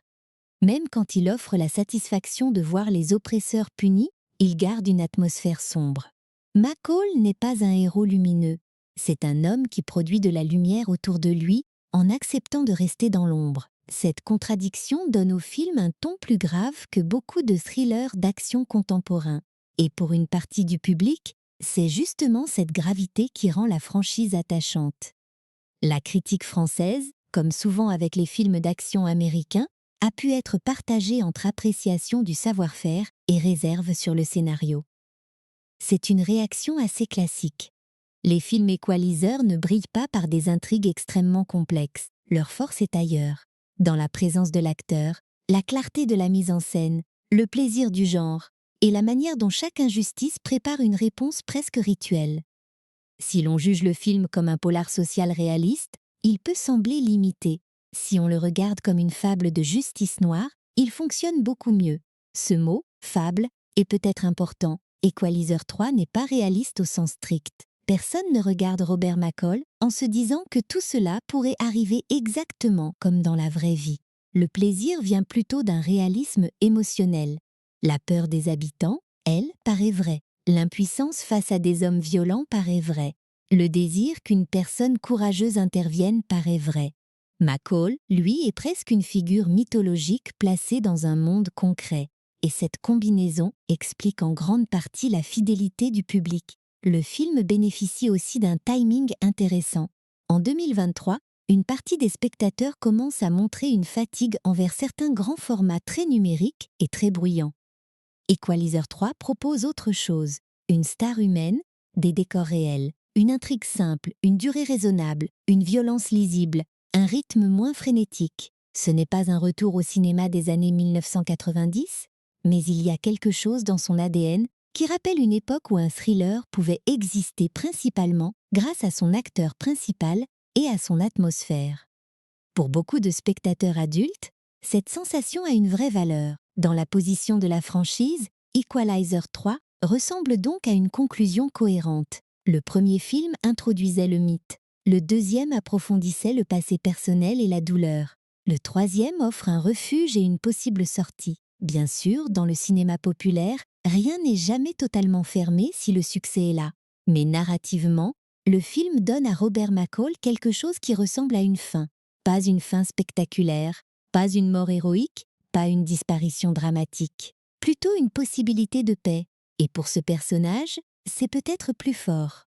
Ce qui est intéressant, c'est que le public semble avoir accepté cette conclusion moins explosive qu'attendue. Le box-office prouve que la franchise gardait une vraie attraction, et les discussions autour du film ont souvent insisté sur le plaisir de voir Washington reprendre ce rôle une dernière fois. Cela montre que l'attachement ne vient pas seulement des scènes d'action, il vient du personnage. Les spectateurs ne veulent pas seulement voir McCall punir des criminels. Ils veulent voir ce qu'il devient. Ils veulent savoir si cet homme silencieux peut enfin trouver un endroit où poser son fardeau. Et à ce niveau, Equalizer 3 réussit quelque chose de simple mais important. Il respecte son héros. Il ne le ridiculise pas, ne le transforme pas en caricature, ne cherche pas à le moderniser artificiellement. Il accepte son âge, sa lenteur, son calme, son code moral. Il construit autour de lui un monde qui permet à ses qualités de résonner. Et quand un troisième volet respecte autant ce que le public aime dans un personnage, cela explique souvent pourquoi il fonctionne, même avec des critiques mitigées sur certains aspects du scénario. On peut donc dire que la réception d'Equalizer 3 reflète exactement ce que le film est. Un thriller solide, imparfait, porté par une immense présence d'acteurs, enrichi par son décor italien et par une tonalité de clôture assez touchante. Ce n'est pas un film qui révolutionne le genre, ce n'est pas son ambition, mais il donne à sa franchise une fin digne, lisible, émotionnellement cohérente. Et parfois, pour un troisième chapitre, c'est déjà beaucoup. Il reste maintenant à regarder ce que le film laisse derrière lui, son héritage dans la carrière de Denzel Washington, sa place dans le cinéma d'action moderne, ce qu'il raconte sur notre besoin de figure protectrice et pourquoi Robert McCall continue de fasciner, même quand son histoire semble enfin toucher au repos. Ce que laisse Equalizer 3 après son dernier mouvement, ce n'est pas seulement le souvenir d'un thriller efficace, c'est plutôt l'impression d'avoir accompagné Robert McCall jusqu'à un point rare pour ce genre de personnage, un endroit où il peut enfin s'arrêter. Dans beaucoup de films d'action, les héros ne terminent jamais vraiment leur parcours. Ils gagnent une bataille, puis le cinéma les remet en route. Une nouvelle menace arrive, un nouvel ennemi surgit, un nouveau chapitre commence. Ici, même si rien n'empêche théoriquement d'imaginer d'autres histoires, le film donne une sensation de fermeture, et cette sensation compte énormément.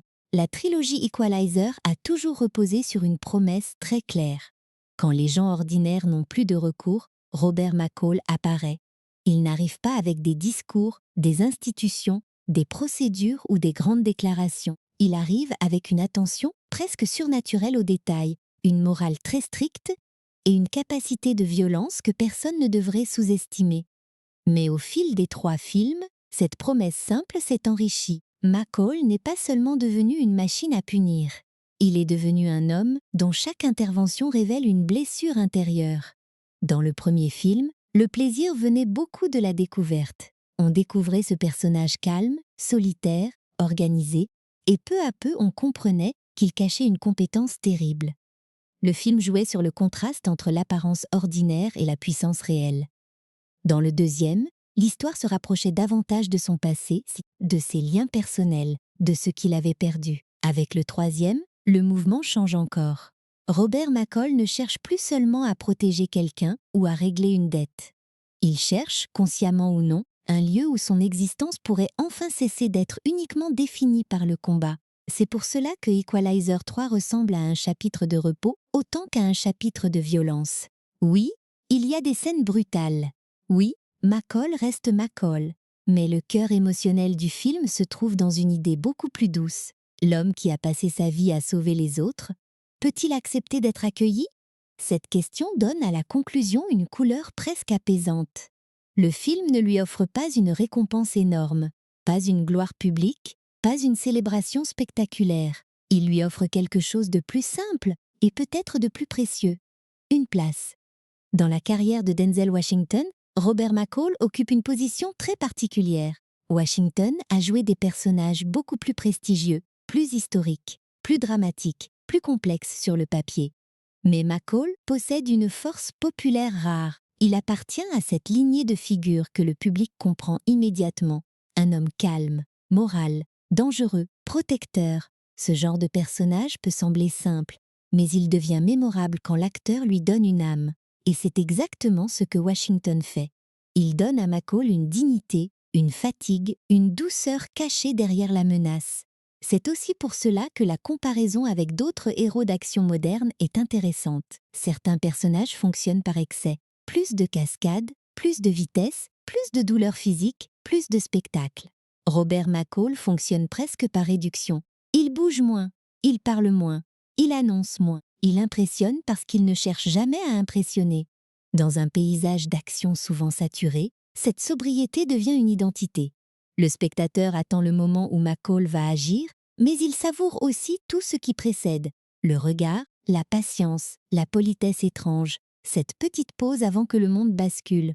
On pourrait le rapprocher du western, encore une fois, parce que McCall ressemble à ces anciens pistoleros qui ne veulent plus sortir leurs armes, mais qui savent que personne d'autre ne peut défendre la ville. On pourrait aussi le rapprocher du polar de vengeance, du vigilant movie, ou même de certaines figures mythologiques. L'homme qui arrive quand l'équilibre moral est rompu. Mais la différence, avec Denzel Washington, c'est que McCall n'a jamais l'air de chercher la légende. Il ne veut pas devenir une histoire que les gens se racontent. Il veut régler le problème, puis retrouver le silence. Cette modestie apparente explique une grande partie de l'attachement du public. McCall ne demande pas d'admiration, il ne réclame pas de reconnaissance, il ne construit pas une image héroïque. Il aide souvent des gens qui ne sauront jamais tout ce qu'il a fait. Et dans un cinéma parfois obsédé par la visibilité, par la gloire, par les héros qui annoncent leur importance, ce choix a quelque chose de presque élégant. Robert McCall est un homme d'action invisible. Il protège le monde à petite échelle, puis laisse les autres vivre. Equalizer 3 pousse cette idée jusqu'à son point le plus émouvant, car cette fois, il ne disparaît pas tout à fait. Il reste possible qu'il appartienne enfin à quelque chose. Le village italien devient alors l'inverse de tous les lieux qu'il a traversés auparavant. Ce n'est pas seulement un endroit qu'il sauve, c'est un endroit qui le garde. Cette inversion est magnifique, parce qu'elle donne au personnage une forme de paix sans le transformer artificiellement. McCall ne devient pas un autre homme. Il devient peut-être un homme complet, ou du moins un homme moins seul. Il faut aussi reconnaître que le film parle à un besoin très contemporain.